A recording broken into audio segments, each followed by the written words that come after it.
আপনাকে এত take care করে তার কারণ একটাই হতে পারে, যখন সে তারে দারুণ লেভেলের পছন্দ করে।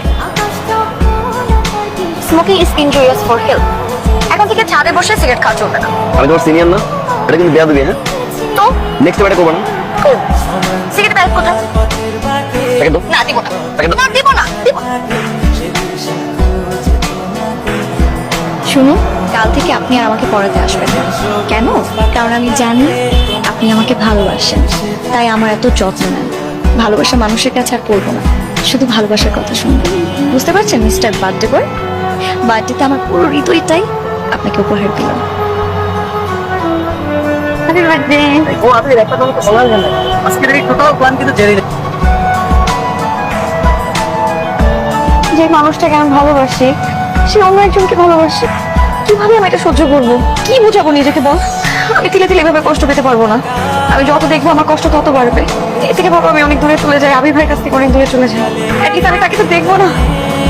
তো কেমন হলো রে? মা, টিচারদের সাথে গেলে টিউবার টিউ হয়, এত প্যারা, এত কাজ, এত ফরমালিটিস, মা জীবন শেষ। এই শোন, অদিতিরে না চলে যাচ্ছে বাসা ছেড়ে। ওর বাবা তো হঠাৎ করে ট্রান্সফার হয়ে গেল। অনেকটা আসে ওই যাস দেখা করে আসি। মা আঙ্কেল, আঙ্কেল আসসালামু আলাইকুম। এসো বাবা। আমি বিদেশে গিয়েছিলাম আন্টি প্রজেক্টের কাজে ইউনিভার্সিটি। আসলে হয়েছে কি, আন্টি আপনি চলে যাচ্ছেন মানে? চলে যাচ্ছি মানে হচ্ছে আমার ট্রান্সফার হয়ে গেছে শ্রীকম বলে আমাকে চলে যেতে হবে। কালকে সকালে ওকে জয়েন করতে হবে আবার। তাড়াহুড়ো হতে সব হচ্ছে না।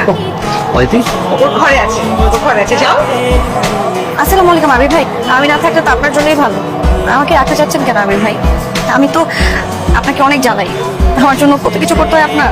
রোজ রোজ রিক্সা ঠিক করে দিতে হয়, আমার জন্য গুন্ডাদের সাথে ফাইট করতে হয়, আমাকে পড়াতে গিয়ে আপনার মাঝে মাঝে মাথার চুলো ছিঁড়ে ফেলতে হয়। কত কষ্ট করেন আপনি আমার জন্য। এখন তো আপনার জন্য আরো ভালো হয়েছে, ছাদে গিয়ে আপনি সিগারেট খেতে পারবেন। আমি তো আপনাকে কখনো সিগারেট খেতে দেই না। অনেক জ্বালিয়েছি আমি আপনাকে। আমার অনেক কাজ তো, এগুলো আবার নামাতে হবে।